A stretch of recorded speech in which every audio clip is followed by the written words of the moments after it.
bugün sizlerle biz geçen sefer mal alışının qaytarılmasını öğrendik.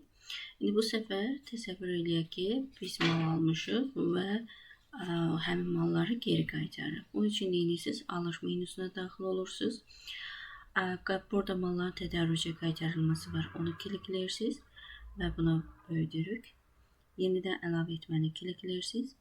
Və gördüğünüz gibi burada 3 tane bizde menüde seçenek çıxır. Birincisi satın alma komissiya, ikincisi e-maldan, üçüncü avad alma.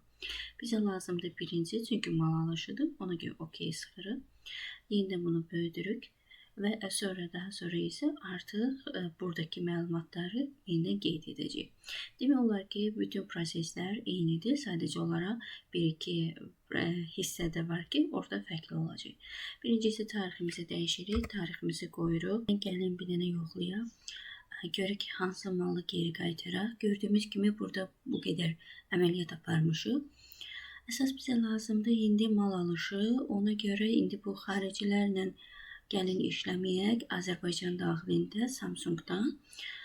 Deməli, biz yanvarın 10'u mal alışı etmişik və kompüter almışıq. Miqdarı 10 dənədir, qiyməti 500'dür. Ayrılmada biz bu toplam olaraq deyil, sadəcə maya dəyərindən işləyirik. Ona görə də indi təsəvvür edək, bu 10 dənə almışıq, ondan 3'üsünü geri qaytarırıq. Və bunun biri 500'dürsə biz eləyəcək bu 1500.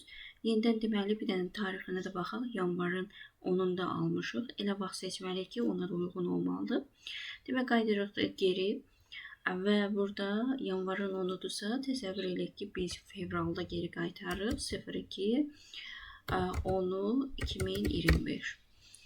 Və daha sonra ambarı seçməliyik. Gəlirik burada bildiyimiz kimi öz papkamızı tapırıq. Və mal ambarı tapırıq ki, məhsulumuzu sayarkən ambarla eyni olsun.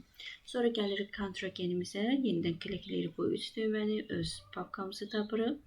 İndi bu alış kontrageni idi, ona görə onu klikləyirik. Gördüyümüz kimi Samsung çıxdı. Samsung'u da klikləməklə avtomatik olaraq gördüyünüz kimi müqaviləsi də düşdü. Əgər sizdə burada onun invoice, yəni qayməsi varsa, siz qayməni işləyibsinizsə, o zaman bu hissəyə toxunun öz qaymənizi seçə bilərsiniz. Gördüyünüz kimi artıq bizim qayməylə varımızdır deyə onu üstümü klikləyən kimi avtomatik çıxdı. Sizdə yoxdursa sonradan da əlavə edə bilərsiniz. Klikləyirsiniz əlavə etməyə və gördüyünüz kimi artıq satın almadırsa, mal alışıdırsa bunu seçirsiniz, OK sıxırsınız və artıq gördüyünüz kimi sizdə yeni qaymə oldu. Bu qaymənin məlumatlarıdır və bura yenidən qeyd edirsiniz və qaymə kəsirsiniz. İndi bizə ehtiyac yoxdur deyə ona görə də bunu sadəcə üzərinə klikləməklə seçildi.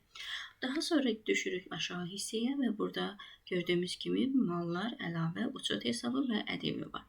Bizə lazımdır mallar hissəsinə burada üstə gəlməni klikləməklə də əlavə edə bilərsiniz. Doldurmaqla da seçməklə də. Ən yaxşı doldurmaqdır. Klikləyirsiniz. Daxil olma üzrə doldurma var və daxildə əlavə etmək də var. Daxil olma üzrəni klikləyirsiniz. Gördüyünüz kimi avtomatik olaraq düşdü. Miqdarı da düşdü, qiyməti də və ümumi qiyməti də, hətta ƏDV-si də. Biz dedik ki, indi biz sayına görə 3 dənəsini geri qaytaracağıq və gördüyünüz kimi avtomatik olaraq birisi bizim əvəzimizə hər birini hesabladı. Yəni burada ƏDV-ni də hesabladı, sonra faizini də hesabladı və ümumi məbləğini. Amma bir şey qeyd edim ki, bunu qeyd etmədən öncə, əgər siz ƏDV-dən daxil olmayan formada alıbsınızsa, yəni sizin maya dəyəri, yəni qiyməti, malın qiyməti ƏDV-yə daxil deyirsə, o zaman bu qiymətə valyutaya daxil olmalısınız. Burada məbləğ ƏDV-yə daxil olan qarşısındakı işarəni götürməlisiniz, OK sıxmalısınız. Ondan sonra artıq doldurmanı klikləyib daxil olma üzrə doldurmaq, yəni qayma üzrə doldurmaq klikləsəz, gördüyünüz kimi avtomatik olaraq düşdü. Edilsin, gördüyünüz kimi artıq avtomatik olaraq hesablandı və bizim artıq ƏDV-miz tamamilə fərqli hesablandı. Yəni sonda 270 manat bizim ƏDV-miz olacaq və 18% məbləğimiz də 1500 manat. Ümumilikdə cəmi biz deməli 1770 manat pul ödəyəcəyik ki, onun da dedik ki 270-i ƏDV olacaq. Və bu oldu bizim bir hissəmiz. Gördüyümüz kimi artıq hissə faktura da var.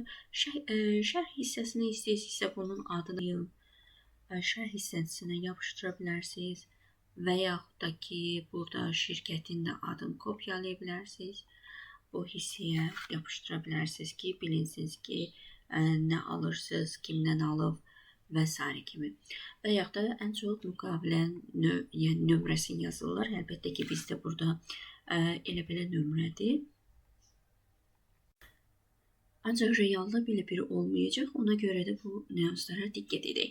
Sonra gəlir əlavə hissəsinə. Əlavə hissəsinə də burada sadəcə olaraq əgər xaricidirsə məzənnənə hesablanır və gördüyümüz kimi artıq avtomatik qeyd edir.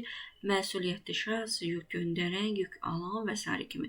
Bu məlumatlar varsa sizdə burada daxil olub qeyd etməlisiniz. İndi isə bizə ən vacib olan önəmli hissə isə uçot hesabıdır. Bizim kreditorumuz gedir, biz mal almışıq, ona görə də bu bizdə hesablanacaq 531-lə.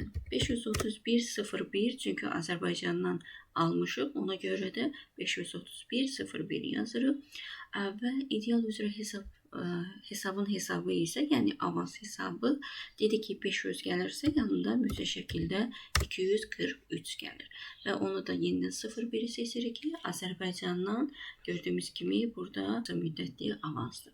Əgər avansımız varsa o üzrə də hesaplansın. Donduracağıq malların qeydiyyat və faktiki dəyər arasında fərqlər üzrə gəlirlər və xərclərin hesabı. Bu o deməkdir ki, gəlirlər hesabı bildiyimiz kimi bizdə artıq əlavə gəlir olacaq. Yəni biz indi qarşı tərəfdən pul alacağıq, ona malı qaytarıb pul alacağıq. İndi ikinci dəfə bu proses davam edir deyə, yəni malı qaytarırıq və o bizə həmin malın qiymətini verəcək. Gördüyümüz kimi 1770 manat bizə pul ödəyəcək. Ona görə də biz bunu yenidən tanıtmalıyıq birsəyə.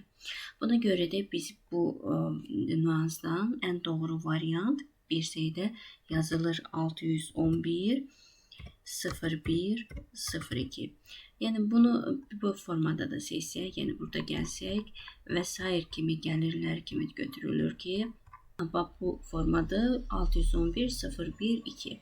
Sair aktivlərin satışı və xaric olmalar. Yəni artıq biz mallarımızı geri qaytarırıq və oradan bizə gəlir olacaq.